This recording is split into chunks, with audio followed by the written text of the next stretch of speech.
మన ప్రభువును రక్షకుడైన యేసుక్రీస్తు నామంలో మీకు అందరికీ వందనాలు తెలియజేస్తున్నాను. ఈరోజు వాక్య భాగంలో నుండి మత్తయి సువార్త 6వ అధ్యాయం 5వ వచనం నుండి 18వ వచనం వరకు చదువుతున్నాం. మత్తయి సువార్త 6వ అధ్యాయం 5వ వచనం నుండి 18వ వచనం వరకు చదువుతున్నాం. మరియు మీరు ప్రార్థన చేయనప్పుడు వేషధారుల వలె ఉండవద్దు, మనుషులకు కనబడవలనని సమాజ మందిరముల్లోనూ వీధుల మూలల్లోనూ నిలిచి ప్రార్థన చేయుట వారికి ఇష్టము. వారు తమ ఫలము పొంది ఉన్నారని నిశ్చయముగా మీతో చెప్పుచున్నాను. నీవు ప్రార్థన చేయనప్పుడు నీ గదిలోనికి వెళ్ళి తలుపు వేసి రహస్యమందున్న నీ తండ్రికి ప్రార్థన చేయము. అప్పుడు రహస్యమందు చూచు నీ తండ్రి నీకు ప్రతిఫలమిచ్చును. మరియు మీరు ప్రార్థన చేయనప్పుడు అన్ని జనుల వలె వ్యర్థమైన మాటలు వచింపవద్దు, విస్తరించి మాటలాడుట వలన తమ మనవి వినబడునని వారు తలంచుచున్నారు. మీరు వారి వలె ఉండకూడదు. మీరు మీ తండ్రిని అడుగక మునిపే మీకు అక్కరగానున్నవేవో ఆయనకు తెలియదు. కాబట్టి మీరులాగు ప్రార్థన చేయుడి. పరలోకమందున్న మా తండ్రి, నీ నామము పరిశుద్ధపరచబడునుగాక, నీ రాజ్యము వచ్చునుగాక, నీ చిత్తము పరలోకమందు నెరవేరునట్లు భూమి యందును నెరవేరునుగాక. మా అనుదిన ఆహారము నేడు మాకు దయచేయము. మా రుణస్థులను మేము క్షమించి ఉన్న ప్రకారము మా రుణములను క్షమించుము. మమ్ము శోధనలోనికి తేక దుష్టుని నుండి తప్పించుము. మనుషుల అపరాధములను మీరు క్షమించిన ఎడల మీ పరలోకపు తండ్రి మీ అపరాధములను క్షమించును. మీరు మనుషుల అపరాధములు క్షమింపకపోయిన ఎడల మీ తండ్రి మీ అపరాధములను క్షమించడు. మీరు ఉపవాసము చేయనప్పుడు వేషధారుల వలె దుఃఖముఖులై ఉండకుడు. తాము ఉపవాసము చేయుచున్నట్టు మనుషులకు కనబడవలనని వారు తమ ముఖములను వికారము చేసుకొందురు. వారు తమ ఫలము పొంది ఉన్నారని నిశ్చయముగా మీతో చెప్పుచున్నాను.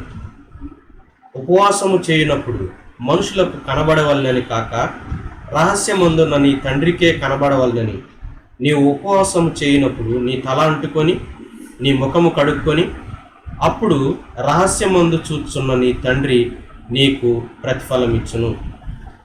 ప్రార్థన చేసుకున్నాం. పరిశుద్ధుడైన తండ్రి, ఈ వాక్యాన్ని మా కొరకు ఆశీర్వదించండి. మీ వాక్యాన్ని హృదయపూర్వకంగా మేము ధ్యానించడానికి సహాయం చేయండి తండ్రి. మీ మెల్లనైన స్వరాన్ని మీ వాక్యంలో నుండి వినడానికి మా హృదయాలని మీ వాక్యం కోసం సిద్ధపరచమని ప్రార్థన చేస్తున్నాం తండ్రి. మీ మాటలు శక్తి కలిగినవి ప్రభువా, మమ్మల్ని జీవింపచేస్తాయి. మనుషుడు రొట్టె వలన మాత్రమే కాదు కానీ తండ్రి, మీ నోట నుండి వచ్చు ప్రతి మాట వలన జీవించును ప్రభువా. తండ్రి, జీవింపజేసే మీ మాటలను ప్రభువా మీరు మాకు అందించమని మమ్మల్ని బలపరచమని యేసునామంలో ప్రార్థిస్తున్నాం తండ్రి, ఆమేన్. ప్రభునందు ప్రియులారా, ఒక చిన్నవాడు వాళ్ళ నాన్న చూస్తూ ఉన్నప్పుడు తన పడక గదిలోకి వెళ్ళి పెద్దగా ప్రార్థన చేస్తూ ఉన్నాడు. దేవా నాకు చాక్లెట్లు కావాలి, దేవా నాకు స్వీట్స్ కావాలి, యేసయ్య నాకు షూస్ కావాలి అని ఇలా ప్రార్థన చేస్తూ ఉన్నాడు. ప్రార్థన చేస్తూ ఉంటే వాళ్ళ నాన్న హాల్లో కూర్చొని ఉన్నాడు. అమ్మ వంట చేస్తూ బయటకు వచ్చి ఇలా అంది, కుమారుడా అంత పెద్దగా ప్రార్థన చేయాల్సిన పని లేదు, చిన్నగా ప్రార్థన చేసినా ప్రభువు మన ప్రార్థన ఆలకిస్తారు అని చెప్పింది. అప్పుడు ఆ చిన్నవాడు అన్నాడు, డాడీ మమ్మీ నేను దేవుడు వినాలని కాదు, లేకపోతే దేవుడికి వినపడదని కాదు నేను పెద్దగా చేస్తుంది, దేవుడికి కాదు డాడీకి వినపడాలని చేస్తున్నానని చెప్పాడు. మమ్మీ నేను దేవునికి వినపడాలని కాదు డాడీకి వినపడిందో లేదో అని ప్రార్థన చేస్తున్నానని చెప్పాడు. అవును, కొన్నిసార్లు మనం కూడా ప్రార్థన మనుషులు ఎలా చేయాలో తెలియక మనుషుల కోసం ప్రార్థన చేస్తూ ఉంటాం, మనుషులకు తెలియాలని ప్రార్థన చేస్తూ ఉంటాం. అయితే ఈరోజు మనం ఎలా ప్రార్థన చేయాలి, ఏం ప్రార్థన చేయాలని ప్రభువు మనల నుంచి కోరుకుంటున్నాడు.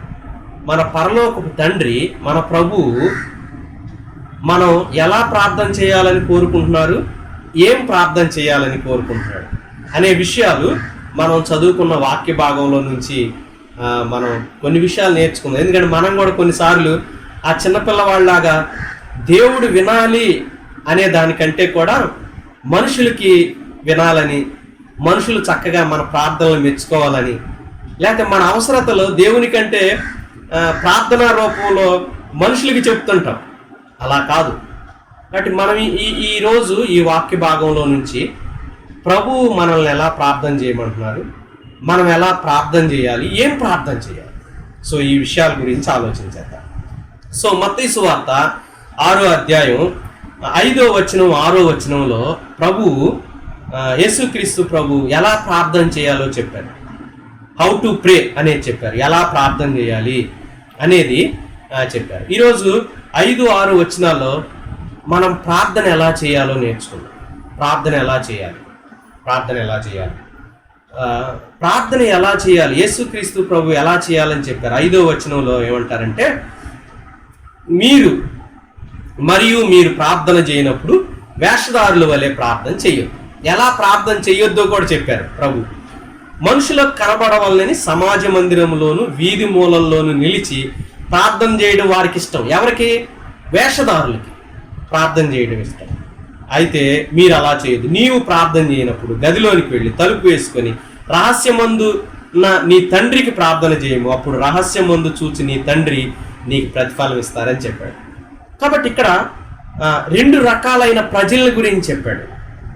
ఒకటి, వేషధారులు ప్రార్థన చేస్తారు. ఎలా చేస్తారు? మీరైతే, శిష్యులైతే ఎలా ప్రార్థన చేయాలో చెప్పాడు. కాబట్టి వేషధారులు ప్రార్థన చేస్తున్నారు. వేషధారులు ఎలా ప్రార్థన చేస్తారంటే, వీధి మూలల్లో, అంటే పబ్లిక్ ప్లేస్లో ప్రార్థన చేయడానికి ఇష్టపడతారు వాళ్ళు. వీధి మూలల్లోనూ సమాజ మందిరాల్లోనూ వాళ్ళు ప్రార్థన చేయడానికి ఇష్టపడతారు. అంటే మనుషులందరూ చూస్తున్నప్పుడు ప్రార్థన చేయడానికి వాళ్ళు ఇష్టపడతారని చెప్పారు. తరువాత వీధి మూలల్లో వాళ్ళు ప్రార్థన చేస్తారు అని చెప్పారు. కాబట్టి మనం అలా ప్రార్థన చేయకూడదు. అంటే వేషధారులు ఎందుకోసం ప్రార్థన చేస్తారంటే మనుషులకు కనబడవలెనని ప్రార్థన చేస్తారు. కాబట్టి వేషధారులు ఎందుకోసం ప్రార్థన చేస్తారు, వాళ్ళ మోటివ్ ఏంటి, వాళ్ళ ఉద్దేశం ఏంటి అంటే వాళ్ళు మనుషులకు కనబడాలని ప్రార్థన చేస్తారు. మనుషులకు కనబడాలి కాబట్టి వాళ్ళు వీధి మూలల్లో, అంటే పబ్లిక్ ప్లేస్లోకి వెళ్తారు. జనం ఎక్కువగా ఉన్న ప్రదేశంలోకి వెళ్ళి ప్రార్థన చేస్తూ ఉంటారు. ఎందుకంటే వాళ్ళ ఉద్దేశం ఏంటి అంటే ఆ ప్రార్థన మనుషులు కనబడాలని వాళ్ళు మనుషులకు కనబడవలనని ప్రార్థన చేస్తారు వాళ్ళు. కాబట్టి వేషధారుల ప్రార్థన ఎందుకోసం అంటే మనుషులకు కనబడాలని ప్రార్థన చేస్తారు.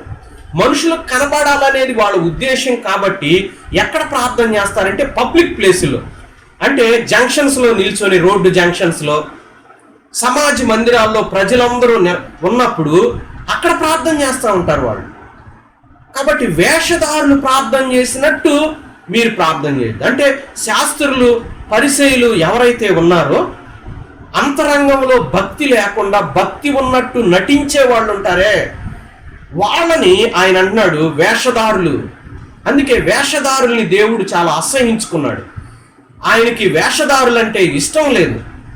అందుకే అన్నాడు, వేషధారులైన శాస్త్రులారా, పరిసయ్యులారా, మీకంటే వేషలు త్వరగా పరలోక రాజ్యానికి వెళ్తారు, మీకంటే ముందుగా ప్రవేశిస్తారు అని చెప్పారు. కాబట్టి వేషధారుల యొక్క ఉద్దేశం ఏంటి ప్రార్థనలో అంటే, వాళ్ళ ఎందుకు ప్రార్థన చేస్తారంటే మనుషులకు కనబడాలని పబ్లిక్ ప్లేసుల్లో ప్రార్థన చేస్తూ ఉంటారు అని చెప్పాడు. కాబట్టి ఈ వేషధారులు అంటే ఎవరంటే అంతరంగంలో భక్తి లేకపోయినా కానీ పైకి చాలా భక్తి పరుల్లాగా నటించేవాళ్ళు. అంటే వీళ్ళు పబ్లిక్ ప్లేసుల్లో ప్రార్థన చేసే వీళ్ళు ప్రార్థనా జీవితాన్ని రహస్యమందు కలిగి ఉండరు. కానీ వాళ్ళు మేము చాలా ప్రార్థనా పరులు అని ప్రజలు కనబడాలి, మమ్మల్ని ప్రజలు చాలా ప్రార్థనా పరులని అనుకోవాలని ప్రార్థన చేస్తూ ఉంటారు. వాళ్ళ ఉద్దేశాన్ని బట్టి వాళ్ళు పబ్లిక్ ప్లేసుల్లో ప్రార్థన చేస్తూ ఉంటారు. అందుకే యేసుక్రీస్తు ప్రభు వారిని నమ్ముకున్న మనం అలా ఉండకూడదు. వేషధారులైన శాస్త్రులు, పరిసయ్యులు అలా ఉన్నారు. ప్రభు దాన్ని ఖండించారు, ప్రభు దాన్ని అసహించుకున్నారు. ప్రభు అలాంటి ప్రార్థనలంటే, అలాంటి వ్యక్తులంటే ప్రభువుకి ఇష్టం లేదు అనే విషయాన్ని మనం గమనించాలి. ఇలా మనం ప్రార్థన చేయగలం. అందుకే మీరు అలాగుండవద్దు, వేషధారుల వలె ఉండొద్దు అని చెప్పారు. వేషధారుల వలె ఉండొద్దు. కాబట్టి మనం వేషధారుల వలె ప్రార్థన చేయకూడదు. ప్రార్థన చేస్తున్నప్పుడు ఎలా ప్రార్థన చేయాలో 6వ వచనంలో చెప్పాడు. కాబట్టి ఎలా ప్రార్థన చేయాలో 6వ వచనం, నీవు ప్రార్థన చేయనప్పుడు ఏమేం చేయాలంటే, నువ్వు గదిలోనికి వెళ్ళి తలుపు వేసుకొని రహస్యమందున్న నీ తండ్రికి ప్రార్థన చేయము, అప్పుడు రహస్యమందు చూచు నీ తండ్రి నీకు ప్రతిఫలం ఇస్తాడు. మీరు ప్రార్థన ఎలా చేయాలంటే, మీరు రహస్యంగా చేయాలి. మీ గదిలోనికి వెళ్ళండి, తలుపులు వేసుకోండి, తలుపులు వేసుకొని రహస్యమందు చూచు నీ తండ్రికి ప్రార్థన చేయండి. కాబట్టి మన ఉద్దేశం ప్రజలు చూడాలని కాదు, దేవుడు చూడాలనే ఉద్దేశంతో ప్రార్థన చేయమని చెప్పాను. ప్రభునందు ప్రియురాలా, ఇది ఎవరని చెప్తున్నా అంటే, మీరు ప్రార్థన చేయనప్పుడు, నీవు ప్రార్థన చేయనప్పుడు, ఎవరైతే ఆయన శిష్యులు ఉన్నారో, ఎవరైతే ఆయన హృదయంలోకి అంగీకరించిన వాళ్ళు ఉన్నారో, ఎవరైతే ఆయనతో నడుస్తూ ఉన్నారో, అలాంటి తన శిష్యులతో, ప్రభువును అంగీకరించిన నీతో, నాతో, మనతో ప్రభు అంటున్నాడు, మీరు వేషధారులైన వాళ్ళలాగా ప్రార్థన చేయండి. వాళ్ళ ఉద్దేశం ఏంటి? ఆ వేషధారుల ఉద్దేశం మనుషులకు కనబడాలని. మీరు అలా చేయకూడదు. మీరేం చేయాలంటే, దేవునికి కనబడాలని ప్రార్థన చేయాలి. వేషధారులు దేవునికి కాదు, మనుషులకు కనబడాలని ప్రార్థన చేస్తారు. ఆయన్ని నమ్ముకున్న నిజమైన శిష్యులు, నిజమైన విశ్వాసులమైన మనం ప్రభువు కనబడాలని ప్రార్థన చేయాలి. కాబట్టి మనం ప్రార్థన చేసేటప్పుడు మన ఉద్దేశం ప్రభువు కనబడాలని.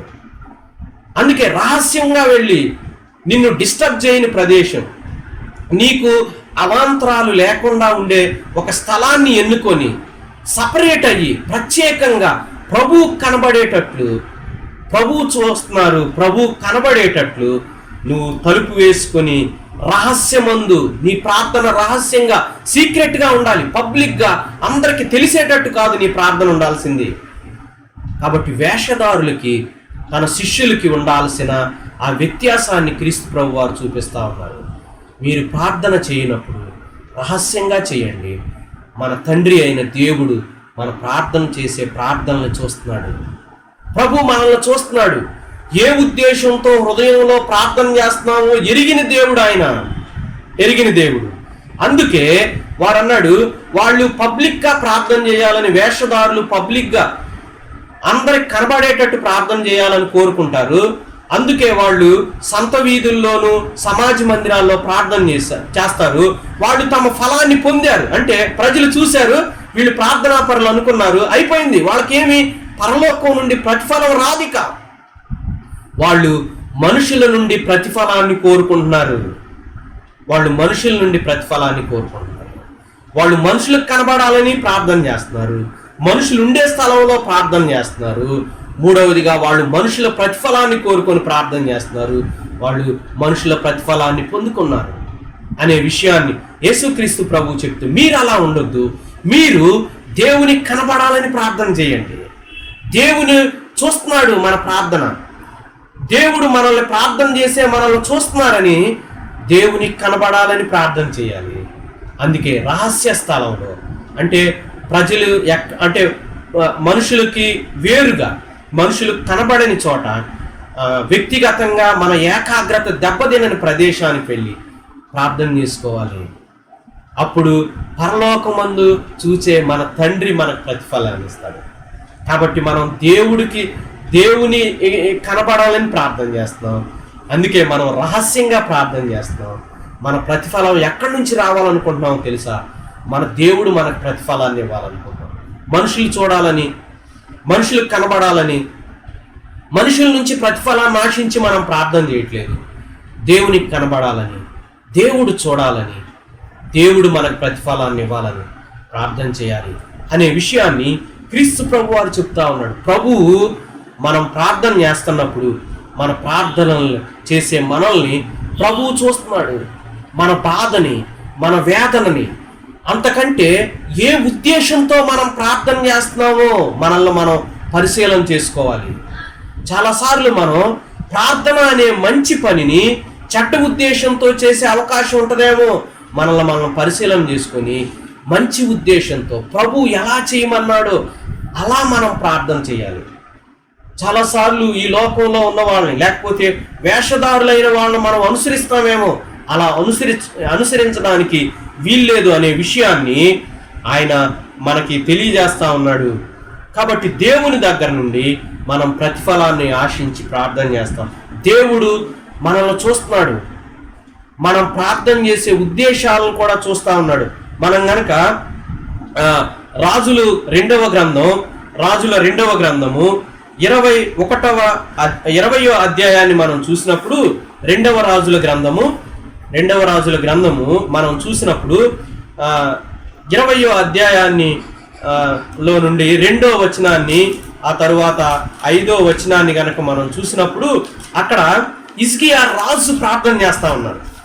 హిజ్కియా రాజు ప్రార్థన చేస్తున్నప్పుడు ఎలా ప్రార్థన చేస్తున్నాడు? హిజ్కియా, ఇదిగో నీ టైం అయిపోయింది, నీ ఇల్లు చక్కబెట్టుకో, ప్రభువు నిన్ను తీసుకెళ్ళబోతున్నాడని ప్రవక్త వచ్చి రాజు అయిన హిజ్కియాకు చెప్పినప్పుడు, హిజ్కియా వేదనతో ప్రభు వైపు చూసి ప్రార్థన చేస్తున్నాడు. ఎలా ప్రార్థన చేశాడో తెలుసా? 2వ వచనం, 20వ అధ్యాయం 2వ రాజులు 2వ వచనం. అతడు తన ముఖము గోడ తట్టు తిప్పుకొని, రాజు గోడ తట్టు తిప్పుకొని ఎవరు చూడకుండా కన్నీటితో, అయ్యా నన్ను చూడు ప్రభువా, నేను ఎంత యథార్థంగా బ్రతికాను, ఎంత సత్యంతో నీ సన్నిధిని నేను నడుచుకున్నాను, నీ దృష్టికి అనుకూలంగా సమస్తం ఎలా నేను జరిగించాను, నా ఉద్దేశాలు, నా ప్రవర్తనని ప్రభువా నువ్వు చూడని చూసే దేవునికి ప్రార్థన చేస్తున్నాడు హిజ్కియా.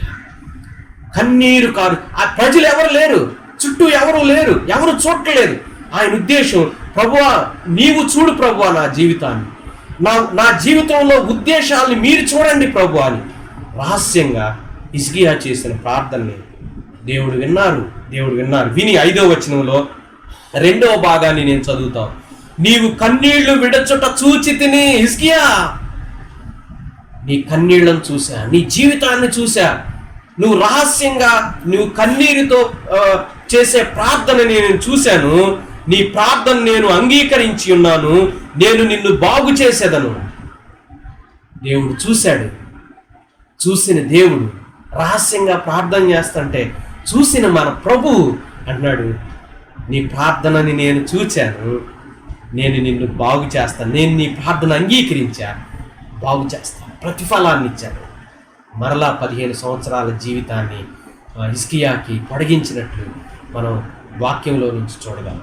ప్రభునందు ప్రియులారా, మనం ఆలోచన చేస్తున్నప్పుడు నిజంగా మనం మంచి ఉద్దేశంతో ప్రభువు చూడాలని ప్రార్థన చేస్తున్నాం, లేకపోతే ప్రజలు చూడాలని ప్రార్థన చేస్తున్నాం? అలా చేయొద్దు. ప్రభువు కోరుకున్నట్లు ఆయన చూస్తున్నాడు. చూసే దేవునికి మనం ప్రార్థన చేస్తాం కాబట్టి రహస్యంగా ఆయన ప్రభువారు మనల్ని ఎలా ప్రార్థన చేయమన్నారో అలా చెయ్యాలి. అందుకే క్రీస్తు ప్రభువారు ఈ విషయాలని మనకి చెప్తా ఉన్నారు. మనం అలా ప్రార్థన చేయాలి. దేవుడు ఆ ప్రార్థనని ఆయన చూస్తున్నాడు అనే విషయాన్ని మనం జ్ఞాపకం చేసుకోం. ఎందుకు చేస్తాం? చాలాసార్లు ప్రజలు మనం మంచి ప్రార్థనా పరులు అనిపించుకోవాలని పబ్లిక్లో ఎక్కువసేపు ప్రార్థన చేయడానికి ఇష్టపడతా ఉంటాం. అందరూ కనబడే చోట ప్రార్థన చేయడానికి ఇష్టపడుతున్నామేమో, మనం ప్రజల కోసం ప్రార్థన చేస్తున్నామేమో, ప్రజలు చూస్తున్నారని ప్రార్థన చేస్తున్నారేమో, ప్రజలు మెచ్చుకోవాలని ప్రార్థన చేస్తున్నామేమో, ప్రజలు మనల్ని ప్రార్థనా పరులు అనుకోవాలని ప్రార్థన చేస్తున్నామేమో, లేక మనుషులు మన ప్రార్థనలో ఉన్న మన అవసరతలను గుర్తెరిగి వాళ్ళేమన్నా సహాయం చేస్తారని మనుషులకి ప్రతిఫలాన్ని ఆశించి ప్రార్థన చేస్తున్నామేమో. మన ప్రార్థన అంశాలు దేవుడు వినాలని, దేవుడు మనల్ని చూడాలని, దేవుడు మనకు ప్రతిఫలాన్ని ఇవ్వాలని ప్రార్థన చేస్తున్నాం, కానీ మనుషులు కాదు మనకు ప్రతిఫలాన్ని ఇవ్వాలని మనం ప్రార్థన చేయాల్సింది. మనం చాలాసార్లు అలాంటి ప్రమాదంలో పడే అవకాశం ఉంది. అందుకే ప్రభువు మనల్ని హెచ్చరిస్తున్నాడు. ప్రార్థనలో గడపబోతున్న మనం, ప్రభువా మీరు చూస్తున్నారు ప్రభువా, కాబట్టి నేను మీకోసం ప్రార్థన చేస్తున్నాను, మీకే ప్రార్థన చేస్తున్నాను, మీ దగ్గర నుంచి ప్రతిఫలాన్ని ఆశిస్తున్నాను, కానీ ప్రజల దగ్గర నుంచి కాదు ప్రభువా. కొన్నిసార్లు మన అవసరతల్ని ప్రార్థన రూపంలో ప్రజలకు తెలియజేస్తూ ఉంటాం. కొన్నిసార్లు మనం చెప్పాలనుకున్న విషయాల్ని ప్రార్థన రూపంలో చెప్పడానికి ప్రయత్నం చేస్తూ ఉంటాం, ప్రార్థన విన్నపాల్లాగా. కానీ మన ఉద్దేశం ఏంటంటే ప్రజలకు తెలియాలని, ప్రజలు చూడాలని. మనం అలా చేయొద్దు అని ప్రభు మనకు చెప్తున్నారు. ప్రభు చెప్పినట్లు యథార్థంగా మంచి ఉద్దేశంతో ప్రభు కోరుకున్నట్లు మనం ప్రార్థన చేద్దాం. ప్రభువా ఇదిగో అనేది మనం ప్రార్థన చేయాలి. కాబట్టి మొదటి 5-6 వచనాలు మొదటి విషయం మనం ఏం చూస్తున్నామంటే, మనం ఎలా ప్రార్థన చేయాలంటే ప్రభు కనబడాలని, ప్రభు చూస్తూ ఉన్నాడు, ప్రభువుకి వినబడాలని. ఆ తరువాత మనం ప్రార్థన ప్రభువు దగ్గర నుంచి ప్రతిఫలాన్ని ఆశించి చేస్తాం. కాబట్టి దేవుడు చూడాలని దేవుని దగ్గరికి వెళ్ళి దేవుడి నుండి ప్రతిఫలాన్ని ఆశించాలని మనం ప్రార్థన చేద్దాం. మన ఉద్దేశాలను సరిచేసుకుందాం. ప్రార్థన చేసేటప్పుడు యథార్థమైన హృదయంతో ప్రభు మన ప్రార్థనలు చూస్తున్నారు, ఆయన మనకు ప్రతిఫలం ఇస్తారని మనం ప్రార్థన చేద్దాం. ఆ తరువాత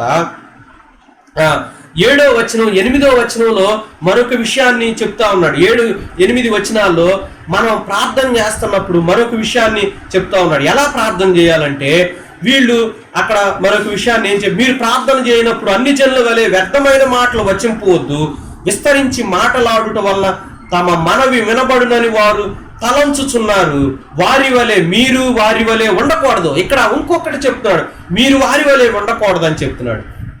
ఎలా ఉండాలి అంటే, మీరు మీ పరలోకపు తండ్రిని మీరు అడుగక మునిపే మీ అక్కరలో ఉన్నవేవో ఆయనకు తెలుసు కాబట్టి మీరు ఎలాగూ ప్రార్థన చేయండి అని చెప్పాడు 8వ వచనంలో. కాబట్టి ఇక్కడ ఇంకొక విషయం, వేషధారు అన్యుల ప్రార్థన చేయటం గురించి మాట్లాడారు. అన్యులు ప్రార్థన చేస్తారు. అన్యులు ఎలా ప్రార్థన చేస్తారంటే, వ్యర్థమైన మాటలు వచింపొద్దు, వాళ్ళు విస్తరించి మాటలాడుట వలన మనం వినబడుతుంది అనుకో. అంటే వాళ్ళు ఏం చేస్తారంటే, ఎక్కువ ప్రార్థన చేస్తే దేవుడు వింటాడని వ్యర్థమైన మాటలు రిపీటెడ్గా వాడుతూ ఉంటారు. ప్రభు అంటే ఏమైనా విషయాలు గుర్తుకు రానప్పుడు ఆ ప్రార్థన సాగదీస్తూ ఉంటారు. అలా చేయొద్దు మీరు ప్రార్థన అని చెప్పాడు. అలా చేయొద్దు మీ ప్రార్థన. ఎలా ఉండాలంటే, ఇక్కడ వాళ్ళ ఉద్దేశం ఏంటంటే, వాళ్ళు ఎందుకు ప్రార్థన మాటలాడటం వల్ల తమ మనవి వినబడునని వాళ్ళు తలంచుకుంటారు. ఇక్కడ ఇంకొక విషయం మనం అర్థం చేసుకోవాల్సింది, అన్ని జనులు ప్రార్థన చేస్తారు, విస్తారంగా పెద్ద పెద్ద ప్రార్థనలు చేస్తారు. వాళ్ళు ఆ ప్రార్థన చేయడంలో వాళ్ళ యొక్క ఉద్దేశం ఏంటంటే, విస్తరించి మాట్లాడడం వల్ల వింటారనుకుంటారు. కాబట్టి వీళ్ళు మనుషులు వినబడాలని ప్రార్థన చేస్తారు, మనుషులకు వినబడాలని ప్రార్థన చేస్తారు. మీరైతే మనుషులకు వినబడాలని కాదు, తండ్రికి దేవునికి వినబడాలని మీరు ప్రార్థన చేయండి. కాబట్టి మన ప్రభువు మన ప్రార్థనలు వింటున్నాడు. మొదటేమో వేషధారులు ఎలా ప్రార్థన చేస్తారంటే, మనుషులకు కనబడాలని ప్రార్థన చేస్తారు. ఇక్కడ అన్ని జనులు ఎలా ప్రార్థన చేస్తారంటే, మనుషులకు వినబడాలని ప్రార్థన చేస్తారు. మనుషులకి వినబడాలన్నట్లు, అంటే విస్తారమైన మాటలు ఉంటేనే వినబడతాయి అన్నట్టు ప్రార్థన చేస్తారు. మీరు అలా ప్రార్థన చేయొద్దు, మీరు అలా చేయొద్దు అనే విషయాన్ని ప్రభు మనకు తెలియజేస్తున్నారు. అవును, విస్తరించి మాట్లాడటం వల్ల మనకేదో వినబడుతుంది అని అనుకోకూడదు. చాలాసార్లు మనం అలా అనుకుంటా ఉన్నాం. అలా అనుకోకూడదు. ప్రభు మన ప్రార్థనలు వింటున్నాడు అనే విషయాన్ని ఎక్కడ అన్నాడు, అన్ని జనులు ప్రార్థన చేస్తారు, మీరు అలా చేయొద్దు. మీరెవరు అంటే, దేవుని రాజ్యానికి సంబంధించిన వాళ్ళు, పరలోకానికి సంబంధించిన వాళ్ళు, పరలోక పౌరులు. అందుకే ఇక్కడ అంతా కూడా ప్రభు మాట్లాడుతూ, శాస్త్రులు, పరిసయ్యులు, వేషధారులు, అన్యులు ఎలా ఉంటారో మీరు అలా ఉండొద్దు. ఎందుకంటే మీరు ప్రత్యేకమైన జనాంగం, దేవుని చేత ఎన్నుకోబడిన వాళ్ళు, మీరు ప్రత్యేకమైన దేవుని రాజ్యానికి సంబంధించిన వాళ్ళు, మీరు పరలోక రాజ్య సంబంధులు, పరలోక రాజ్య విలువలతో మీరు ఉండండి అనే విషయాన్ని ఇక్కడ తెలియజేస్తున్నాడు. కింగ్డమ్ వాల్యూస్ని ఆయన ప్రకటిస్తున్నాడు. అంటే పరలోక రాజ్యానికి సంబంధించిన మనం ఎలా ప్రవర్తించాలో, ఎలా ప్రార్థన చేయాలో చెప్తా ఉన్నాడు. కాబట్టి ఈ వచనాల్లో పరలోక రాజ్యానికి సంబంధించిన మనం, ఆయన పిల్లలమైన మనం ఎలా ప్రార్థన చేయాలో మనకు తెలియజేస్తున్నాడు. ప్రభునందు ప్రియులారా, అవును, మనం పరలోక రాజ్యానికి సంబంధించిన వాళ్ళం. అన్యులు చేసినట్లు మనం ప్రార్థన చేయకూడదు. మన ప్రభు ఎలా నేర్పించాడో మన ప్రార్థన, అలా మనం ప్రార్థన చేయాలి. కాబట్టి ఇక్కడ చెప్తున్నాడు, అన్ని జనుల వల్లే విస్తారమైన మాటలు, లాంగ్ ప్రేయర్స్ చేయొద్దు. అలా చేస్తేనే వినబడుతుందని మీరు తలంచుకోవద్దు. అంటే పెద్ద ప్రార్థనలు చేస్తే దేవుడు బాగా వింటాడు, చిన్న ప్రార్థనలు చేస్తే దేవుడు వినడు అనే అలాంటి ఆలోచనల్లోకి మీరు వెళ్ళకండి. మంచి మంచి పదాలు, చాలా దీర్ఘ ప్రార్థనలు, వాక్యంలో ఆదికాండం నుండి ప్రకటన గ్రంథం వరకు వచనాలన్నిటినీ ఎత్తి చూపిస్తూ చాలా పెద్ద ప్రార్థనలు చేస్తే వింటాడు అని మీరు అనుకుంటున్నారేమో. అలా అనుకోవద్దు. అలా అన్ని జనులు అనుకుంటారు విస్తారమైన ప్రార్థన చేస్తేనే ప్రభు వింటారని. కానీ ప్రభు మనకి అక్కరగా ఉన్నవేవో ఆయనకి తెలుసు. మనం ప్రార్థన చేసే దేవుడు సర్వాన్ని ఎరిగిన దేవుడు, సర్వజ్ఞాని అయిన దేవుడు, ఆల్ నోయింగ్ గాడ్. ఆయన సమస్తము ఎరిగిన దేవునికి మనం ప్రార్థన చేస్తాం. కాబట్టి మనుషులకి వినబడాలన్నట్టు కూడా మీరు ప్రార్థన చేయొద్దు. మనుషులకి వినబడాలని ప్రార్థన చేయొద్దు. ఆయన మన ప్రార్థనల్ని వింటున్నాడు అని మనం అర్థం చేసుకోవద్దు. విస్తారమైన మాటల్లో దోషం ఉంటుంది. అలా విస్తారంగా మీరు చేయాల్సిన పని లేదు అనే విషయాన్ని ఆయన తెలియజేస్తూ ఉన్నాడు. మీరు వారి వలె ఉండకూడదు, అన్ని జనుల వలె ప్రార్థన చేయకూడదు. మొదట వేషధారుల వలె మనం ప్రార్థన చేయొద్దు. మనుషులకు కనబడాలని, మనుషులకు వినబడాలని సంత వీధుల్లో ప్రార్థన చేసి మనుషులకి వాళ్ళ ప్రతిఫలం పొందాలని మనం ప్రార్థన చేయకూడదు. రెండవది, అన్ని జనుల వలె విస్తరించి మాట్లాడటం వల్లే దేవుడు ప్రార్థన ఆలకిస్తాడని విస్తారంగా మాట్లాడొద్దు. ప్రభువుకు మన అవసరతలు తెలుసు కాబట్టి ప్రభు మన ప్రార్థన ఆలకిస్తున్నాడు. ఎలా ప్రార్థన చేయాలంటే దేవునికి వినబడాలని, దేవుడు మాత్రమే చూడాలని ప్రార్థన చేయండి. దేవుని మాత్రమే వినాలని ప్రార్థన చేయండి. విస్తారమైన మాటలు అవసరం లేదు. కాబట్టి ఏవి అవసరమో చక్కగా వివేకవంతంగా ప్రభు ఇచ్చిన మాటలతో చక్కనిగా ప్రభు మన ప్రార్థన ఆలకిస్తున్నాడు కాబట్టి మంచి ఉద్దేశాలతో మనం ప్రార్థన చేస్తాం. ప్రభునందు ప్రియులారా, 5, 6, 7 వచనాల్లో ఎలా ప్రార్థన చేయమంటాడు, ఎలా ప్రార్థన మన ప్రభు మనల్ని చేయమంటున్నారు 2 విషయాలను చూశాం. ఒకటి, దేవునికి కనబడాలని ప్రార్థన చేయండి. రెండోది, దేవునికి వినబడాలని ప్రార్థన చేయండి. మీరు విస్తారమైన మాటలతో ప్రార్థన చేయాల్సిన పని లేదు అనే విషయాన్ని తెలియజేశాం. కాబట్టి మన ప్రార్థన దేవునికి కనబడాలని, దేవునికి వినబడాలని ప్రార్థన చేయాలి.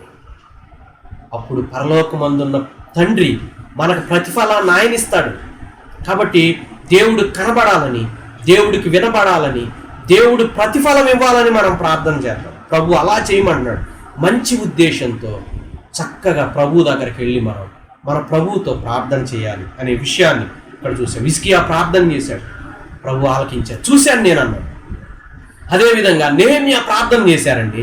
నెహెమ్యా ప్రార్థన చేస్తూ ఆయన 2వ అధ్యాయంలోకి వచ్చేసరికి నెహెమ్యా చక్కగా కొన్ని మాటలు చెప్తా ఉన్నాడు. నెహెమ్యా 2వ అధ్యాయం 4వ వచనంలో రాజుతో మాట్లాడుతూ, నేను ఆకాశమందున్న దేవునికి ప్రార్థన చేసి, ఏం ప్రార్థన చేశాడు? చాలా షార్ట్ ప్రేయర్. ఎవరికి వినపడలేదు ఆ ప్రార్థన, విస్తారంగా మాట్లాడలేదు, ఎవరికి కనబడలేదు ఆ ప్రార్థన. అయితే దేవుడు ఆ మనవిని జ్ఞాపకం చేసుకొని ఆ మనవిని, ఆ ప్రార్థనని దేవుడు అంగీకరించినట్లు చెప్తా ఉన్నాడు. అవును, దేవుడు నెహెమ్యా చేసిన ప్రార్థన ఆలకించాడు. ఆయన ఇక్కడ 2 విషయాలు, ఇంకో విషయాలు మనం గమనించాలి. రహస్యంగా నువ్వు ప్రార్థన చేస్తున్నప్పుడు ఎంతసేపు ప్రార్థన చేయాలో చెప్పలేదు, కానీ నువ్వు బహిరంగంగా ప్రార్థన చేస్తున్నప్పుడు జాగ్రత్తగా ఉండని చెప్పాడు. అందుకే 6వ వచనంలో మొదటి భాగంలో నీవు ప్రార్థన చేయనప్పుడు it talks about personal prayer. 7వ వచనంలో మీరు ప్రార్థన చేయనప్పుడు, ఇది పబ్లిక్ ప్రేయర్, గ్రూప్గా ఉన్నప్పుడు. అంటే మన ప్రభువు మనల్ని వ్యక్తిగతంగా ప్రార్థన చేయమంటే చెప్తా ఉన్నారు. మనం సంఘంగా, సమాజంగా కూడుకొని, కుటుంబంగా కూడుకొని కూడా ప్రార్థన చేయాలి. అంటే గ్రూప్గా ప్రార్థన, సమూహాలుగా ప్రార్థన చేయడం గురించి మాట్లాడారు. వ్యక్తిగతంగా ప్రార్థన చేయడం గురించి మాట్లాడారు. వ్యక్తిగతంగా ప్రార్థన చేసేటప్పుడు రహస్యంగా ప్రార్థన చేయి, ఎంతసేపు అయినా ప్రార్థన చేసుకో. రెండవది, గ్రూపుగా, సమూహంగా ప్రార్థన చేసేటప్పుడు నీవు కొద్దిగా, చాలా అంటే జాగ్రత్తగా, విస్తారమైన మాట, లాంగ్ ప్రేయర్స్ కాదు, కానీ ప్రభు వింటున్నారు, చాలా స్పెసిఫిక్గా ప్రార్థన చేయమని చెప్తా ఉన్నారు. అవును, నెహెమ్యా 1వ అధ్యాయంలో చాలా పెద్ద ప్రార్థన చేశాడు వ్యక్తిగతంగా. దాదాపు 11 వచనాలు ఉన్నాయి ఆ ప్రార్థనలో. అయితే 2వ అధ్యాయంలో రాజు దగ్గర పబ్లిక్ ప్రేయర్లో ఏం ప్రార్థన చేశాడో కూడా చెప్పలేదు. పబ్లిక్ ప్రేయర్ కాబట్టి రహస్యంగా వ్యక్తిగతంగా నువ్వు ఎక్కువ సమయం గడుపు, ఇబ్బంది లేదు. కానీ సమూహంలోకి వచ్చినప్పుడు పరిస్థితులు వీటన్నిటినీ గమనించి ఏం ప్రార్థన చేయమంటున్నారు, ఎంతవరకు చేయమంటున్నారు మనం గమనించి మనం ప్రార్థన చేయవలసిన వారమై ఉంటున్నాం. కాబట్టి మనం ప్రార్థనలో గడపబోతున్నప్పుడు ఈ విషయాలను మనం అర్థం చేసుకోవాలి. ఎలా ప్రార్థన చేయాలో నేర్చుకోవాలి. ప్రభు చూడాలని, ప్రభు వినాలని, ప్రభు ప్రతిఫలాన్ని ఇవ్వాలని వ్యక్తిగతంగా, కుటుంబంగా, సమూహాలుగా మనం ప్రార్థన చేద్దాం. అవును, ప్రార్థన ఎంతో బలమైనది. ఎక్కువసేపు మనం వ్యక్తిగతంగా ప్రార్థనలో గడపాల్సిన వారమై ఉన్నాం. కాబట్టి 5 నుంచి 8 వచనాల్లో మన ప్రభువు మనకి ఎలా ప్రార్థన చేయాలో ఆయన చెప్తా ఉన్నారు. ఎలా ప్రార్థన చేయాలో, వ్యక్తిగతంగా ఎలా ప్రార్థన చేయాలో, సమూహంగా ఎలా ప్రార్థన చేయాలో, చేసేటప్పుడు ఎలాంటి ఉద్దేశంతో ప్రార్థన చేయాలో ప్రభువు మనకు నేర్పిస్తున్నప్పుడు అలా మనం ప్రార్థన చేద్దాం. ఆ తరువాత 9వ వచనం నుండి 15వ వచనం వరకు ప్రభువు ఆ ప్రార్థనలో ఏముండాలో చెప్తా ఉన్నారండి. ఏం ప్రార్థన చేయాలి, విస్తరించి మాట్లాడొద్దు అన్నాడు కదా, ఏం ప్రార్థన చేయాలని చెప్పాడు. ఇందులో ప్రాముఖ్యంగా 2 రకాలైన ప్రేయర్ పాయింట్స్ ఉంటాయి. ఒకటి, దేవుని గురించిన 3 అంశాలు చెప్పాడు. మానవులమైన మనకు సంబంధించిన 3 అంశాలు చెప్పాడు. ఇది మోడల్ ప్రేయర్, మాదిరి ప్రార్థన. కాబట్టి ఏం చెప్పాడు అంటే, అడగక ముందే పరలోకమందున్న మీరు ఎలాగ ప్రార్థన చేయండి. 9వ వచనం కాబట్టి మీరు ఎలాగ ప్రార్థన, పరలోకమందున్న మా తండ్రి, నీ నామం పరిశుద్ధపరచబడును గాక, నీ రాజ్యం వచ్చును గాక, నీ చిత్తం పరలోకమందు నెరవేరునట్లు భూమి యందు నెరవేరును గాక. 3 ప్రార్థన అంశాలండి దేవుని గురించి. ఒకటి, ఏం చెప్పాడు అంటే, నీ నామం పరిశుద్ధపరచబడును గాక. అది పరిశుద్ధమైన నామం కాబట్టి ఆ నామాన్ని మనం అలానే ట్రీట్ చేయాలి. అలాంటి రైట్ లివింగ్ కలిగి ఆ పరిశుద్ధ నామాన్ని గురించి మాట్లాడాలనే విషయాన్ని చెప్పాడు.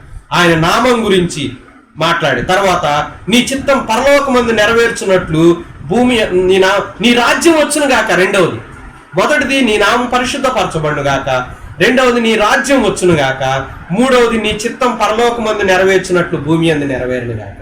ఈ 3 అంశాలని మనం ఒక మాటలో చెప్పాలంటే దేవుని అధికారానికి లోబడే జీవితం, పరిశుద్ధమైన దేవునికి అంగీకార యోగ్యమైన జీవితం గురించి, దేవుని అధికారానికి లోబడే, ఆ రాజ్యంలో ఆయనకి లోబడే, ఆయన రూలింగ్కి లోబడే, ఆయన రాజ్యంలో విధేయత చూపించే జీవితం గురించి, ఆయన మార్గాలకి, ఆయన చిత్తానికి లోబడే జీవితం గురించి, ఆయన మహింపరిచే జీవితం గురించి మనం ప్రార్థన చేయాలి. కాబట్టి దేవుని గురించిన అంశాల్లో ప్రభువా పరిశుద్ధంగా జీవించాలి, మిమ్మల్ని మహింపరచాలి, మీ అధికారానికి లోబడాలనే విషయాలు మనం ప్రార్థన చేయాల్సిన వాళ్ళమై ఉంటున్నాం. ఆ తరువాత రెండవది, మన అవసరతల గురించి చెప్పాడు. మా అనుదిన ఆహారం మాకు దయచేయండి ప్రభువా, మమ్మల్ని శోధనలో లేకుండా దుష్టు నుండి తప్పించండి ప్రభువా, మేము ఇతరులను క్షమించడానికి, ఫర్గివ్నెస్ గురించి మాట్లాడు, మన డైలీ నీడ్స్ గురించి మాట్లాడాడు. తరువాత మనం కీడులో నుంచి తప్పించబడాలని ప్రార్థన చేయమని చెప్పారు, ఇతరులను క్షమించమని చెప్పారు. కాబట్టి అవును, వీటిల్లో మన ప్రార్థన అంశాలు, అవును మన ప్రతిదిన అవసరతల గురించి ప్రార్థన చేయాలి. మనం కీడు నుంచి తప్పించబడి దేవుని చేత ప్రొటెక్ట్ చేయబడాలని ప్రార్థన చేయాలి. తరువాత ఆయన ఇతరులను క్షమించాలని దేవుడు క్షమాపణ ఇందులో పెట్టాడు, ఇతరులను క్షమిస్తూ. అందుకే మార్క్ అంటాడు, మీరు ప్రార్థన చేయనప్పుడల్లా మీకు ఎవరి విరోధ భావం ఉంటే ఆ విరోధ భావం కలిగిన మీ ప్రార్థన చేయనప్పుడల్లా వారిని మీరు క్షమించండి అని చెప్తూ వచ్చారు. అవును, మనం ప్రార్థన. కాబట్టి మన ప్రార్థనలో 2, దేవునికి ప్రీతికరమైన జీవితం, రెండోది మన అవసరం. దేవునికి మహిమకరమైన జీవితం, రెండోది మన గురించిన మన అవసరతలు. కాబట్టి కంటెంట్ ఆఫ్ ప్రేయర్లో, ఈ ప్రార్థనలో ఏదో ప్రార్థన చేయాలని, ఏదో లేని ప్రార్థన అంశాలు దీర్ఘంగా ప్రార్థన చేయాలని, ప్రభువా ప్రభువా ప్రభు అని ప్రార్థనా అంశాలు గుర్తు రానప్పుడల్లా అలా ప్రభువా ప్రభువా ఏసు రక్తం ఏసు రక్తం ఏసు రక్తం అనుకుంటా ఉంటారు కొంతమంది. ఆ మాటలో తప్పులేదు, నేను అట్లా అంటలేదు. కానీ ప్రార్థన ప్రొలాంగ్ చేయాలి కాబట్టి ఆ మాటలను మనం వాడుకోకూడదు. అర్థవంతంగా, సమయోచితంగా, చక్కగా ఆత్మదేవుని నడిపింపు చేత ఏం ప్రార్థన చేయాలో మనం జాగ్రత్తగా, వివేకవంతంగా ప్రభువు దగ్గర విరిగి నలిగిన హృదయంతో మనం ప్రార్థన చేయాలి. అందుకే వ్యర్థంగా మాట్లాడొద్దు. వ్యర్థంగా కొంతమంది అలా అనుకుంటారు. అంటే నేను 5 గంటల ప్రార్థన చేశానని అనిపించుకోవాలి కాబట్టి నేను చాలా పెద్ద ప్రార్థన చేస్తాడండి, పెద్ద ప్రార్థన చేస్తే పెద్ద భక్తులు అనుకుంటారేమోనని అనుకోవద్దు. అందుకే ప్రభు అన్నాడు అలా చేయొద్దు. పెద్ద ప్రార్థనలు పెద్ద భక్తులకు సూచన కాదు. అందుకే సీక్రెట్గా నువ్వు ఎక్కువ ప్రార్థన చేసుకో, రహస్యంగా నీ వ్యక్తిగత జీవితంలో. కానీ పబ్లిక్ వచ్చినప్పుడు జాగ్రత్తగా ఉండు. మన నీడ్స్ను మనం ప్రభువు చెప్పాలి. దేవునికి ప్రీతికరమైన జీవితం గురించి మనం ఆలోచించేయాలనే విషయాలు చెప్తా ఉన్నారు. కంటెంట్ ఆఫ్ ప్రేయర్లో ఒకటి దేవునికి సంబంధించిన విషయాలు, రెండవది మనకు సంబంధించిన విషయాలు. దేవుని మహింపరిచే జీవితం గురించి, మన అవసరతలు తీర్చే వాటి గురించి మనం ప్రభువు దగ్గర ప్రార్థన చేయాలి. అందుకే మన ప్రేయర్ పాయింట్స్ చాలా స్పెసిఫిక్గా ఉండాలండి. ఒకవేళ ప్రార్థన చేస్తున్నప్పుడు దేనికోసం ప్రార్థన చేస్తున్నావు, నేను దేనికోసం అంటే అయ్యా నేను నా రాజ్యానికి వెళ్తా, చాలా స్పెసిఫిక్గా ఉన్నాయి ప్రార్థన అంశాలు. కొంతమంది ప్రార్థన చేస్తారు గజిబిజిగా, ఏం చేస్తారో తెలియదు. కాబట్టి మనకి చాలా మనం చేసే ప్రార్థనలు స్పెసిఫిక్గా ఉండాలనే విషయాన్ని ప్రభు తెలియజేస్తా ఉన్నారు. ఏం ప్రార్థన చేస్తున్నాము మనం ఆలోచన చేసుకోవాలి. కాబట్టి అలా ప్రార్థన చేస్తూ ఉండటం, ప్రభు ప్రార్థన చేయమన్నట్లు ప్రత్యేకమైన వాటి విషయాల గురించి మనం ప్రార్థన చేస్తాం. నెహెమ్యా అంటున్నాడు, ప్రభువా ఏం ప్రార్థన చేయాలో, నెహెమ్యాకి ఏం కావాలో చాలా స్పెసిఫిక్గా తెలుసు, అందుకే ప్రార్థన చేశాను. అదేవిధంగా ఆదికాండంలో కూడా మనం చూస్తే ఆదికాండం 25వ అధ్యాయం 21వ వచనంలో పిల్లలు లేనప్పుడు ఆయన చాలా స్పెసిఫిక్గా ప్రభువా మాకు పిల్లలు కావాలని ప్రార్థన చేసినప్పుడు యెహోవా ఇస్సాకు భార్య అయిన రిబ్కా గర్భవతి అయ్యేటట్లు చేశాడు. కాబట్టి ఇస్సాకు చేసిన ప్రార్థన స్పెసిఫిక్గా ప్రభువా మాకు బిడ్డలు కావాలి ప్రార్థన. హన్నా చేసింది చాలా స్పెసిఫిక్గా ప్రభువా నాకు కుమారుణ్ణి అనుగ్రహించు, ఆయన్ని నాజీరుగా నీకు మళ్ళీ నీ సేవ కోసం సమర్పిస్తానని. నాకు ఎవరు కావాలి, నాకు గర్భవతి అంటే నాకు సంతానం కావాలి, మగ సంతానం కావాలి, ఇదిగో ఆయన్ని నీ కోసం ఇలా చేయబోతాను, నీకు ఇస్తాను అనే విషయాన్ని ఆవిడ ఒడంబడిక చేసుకుంది. అందుకే మన ప్రార్థన చాలా స్పెసిఫిక్గా ఉండాలి. కాబట్టి ప్రభు అలాంటి ప్రత్యేకంగా స్పష్టమైన ప్రార్థన చేయాలని కోరుకుంటాడు.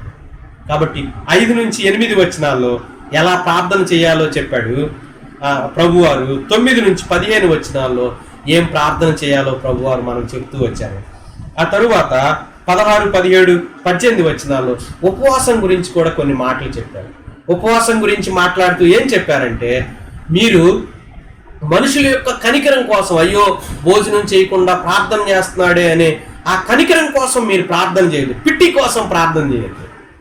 మనుషులకు కనబడాలని మీ ముఖాన్ని వికారం చేసుకొని చాలా అంటే దిగాలుగా కళ్ళు లోపలికి వెళ్ళిపోయామో ఉపవాసం ఉన్నారా బ్రదర్ అని అడగాలని అలా ప్రార్థన చేయొద్దు, అలా ప్రార్థన చేయొద్దు అని ఆయన అంటున్నాడు.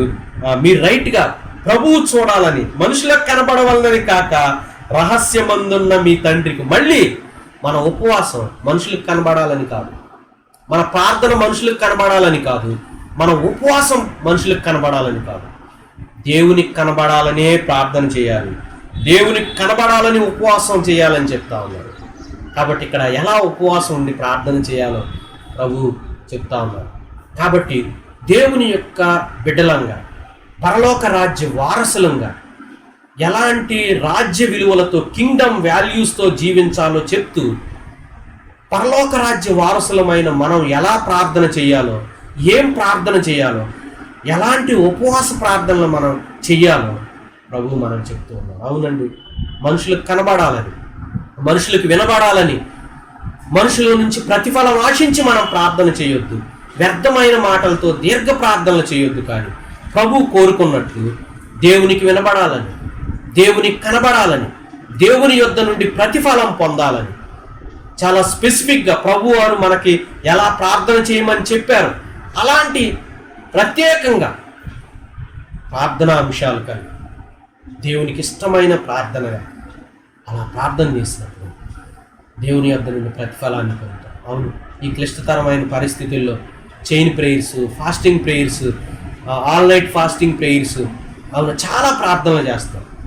అయ్యా ఆ ప్రార్థనలు దేవునికి యోగ్యమైనవేనా, మన ప్రభువారు చేయమన్నట్లు, మన దేవుడు చేయమన్నట్లు మనం ప్రార్థన చేస్తున్నామేమో మనల్ని మనం పరీక్షించుకొని మన ప్రార్థనా జీవితాలను సరి చేసుకొని ప్రభువు దగ్గర ప్రార్థన చేద్దాం. ప్రార్థన అంటే దేవునితో సంభాషణ, దేవునితో హృదయం విప్పి మాట్లాడడం, ఆయన ఉద్దేశాలను తెలుసుకోవడం, ఆయన సన్నిధిలో, ఆయన ప్రసన్నతలో ఆయనతో సంభాషించడం. క్రీస్తు ప్రభువారు మనకు అలాంటి మాదిరిని చూపించాడు. ఆయన ప్రార్థన గురించి బోధించాడు. ఆయన ప్రార్థన చేసి లోకంలో ఉన్నప్పుడు మనకు చూపించాడు. అలా మనం కూడా ప్రభువారు మనల్ని చేయమన్నట్లు ప్రార్థన మంచిదే, కానీ మంచి ప్రార్థన మంచి ఉద్దేశంతో చేయాలి. ప్రభువు చేయమన్నట్లు చేయాలి. కొన్నిసార్లు మంచి పనులే కానీ చెడ్డ ఉద్దేశాలతో చేస్తాం. మనుషులకు కనబడాలని, వినబడాలని, మనుషులకు మనకేదో ప్రతిఫలం ఇవ్వాలని మనం ప్రార్థన చేసినప్పుడు అలా చేయొద్దండి, అలా చేయొద్దు. అందుకే దేవుడు మంచి పనులు చెడ్డ ఉద్దేశాలతో చేస్తే అది పాపం. మంచి పనులు చెడ్డ ఉద్దేశాలతో చేయకూడదు. మంచి పనులు మంచి ఉద్దేశాలతో ప్రభువు చేయమన్నట్లు చేద్దాం. ప్రార్థన మంచిదే, కానీ ప్రభువు చేయమన్నట్లు చేయకుండా వేషధారుల వలె, అన్ని జనుల వలె చేస్తే ఆ ప్రార్థన వల్ల ఏమీ ఉపయోగం ఉండదు. ఆ ప్రార్థన వల్ల ఉపయోగం ఉండదు. కాబట్టి ప్రభువు వారు మనకు చేయమన్నట్లు చక్కగా మనం ప్రార్థన చేద్దాం. ఆయనకి ఇష్టమైన ప్రార్థన ఎలా చేయమన్నారో అలా, ఏం చేయమన్నారో అలా చేద్దాం ప్రార్థన. ఆయన ఎలా ఉపవాసం ఉండి ప్రార్థన చేయమన్నారో అలా ఉపవాసం ఉండి ప్రార్థన చేద్దాం. ప్రభువు దగ్గర నుంచి ప్రతిఫలాన్ని పొందుకున్నాం. అలా పొందుకోవడానికి, అలాంటి ప్రభువుకి యోగ్యమైన ఆయన చిత్తానుసారంగా ఆయన చేయమన్న ప్రార్థనలు చేసి ఆయన యొద్ద నుండి ప్రతిఫలాన్ని పొందుకోవడానికి పరిశుద్ధాత్మ దేవుడు మనకు సహాయం చేయనుగాక. ఆమేన్. ప్రార్థన చేసుకుందాం.